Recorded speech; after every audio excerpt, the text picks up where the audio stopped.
पुराने जमाने में 3 आदमी सफर पर निकले। रास्ते में बारिश आ गई तो वे जान बचाने के लिए एक गुफा में दाखिल हो गए। अचानक पहाड़ से एक बहुत बड़ा पत्थर लुढ़क कर आया और गुफा का मुंह बंद हो गया। न अंदर से निकलने का रास्ता, न बाहर से कोई मदद।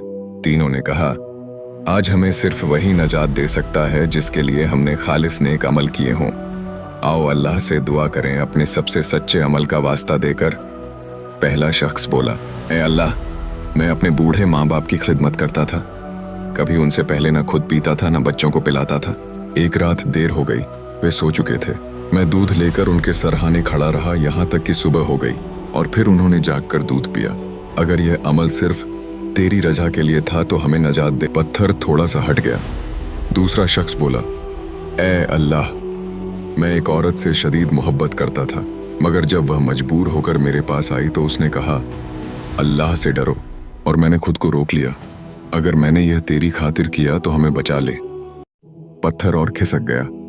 तीसरा बोला, मैंने एक मजदूर की मजदूरी संभाल कर कारोबार में लगा दी।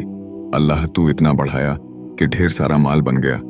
जब वह लौटा तो मैंने बिना कुछ रखे सारा माल उसे दे दिया। अगर यह अमल तेरी रजा के लिए था तो हमें नजात दे। पत्थर पूरी तरह हट गया और तीनों सलामत बाहर निकल आए। कहानी पसंद आई तो लाइक, सब्सक्राइब, शेयर और कमेंट जरूर करें।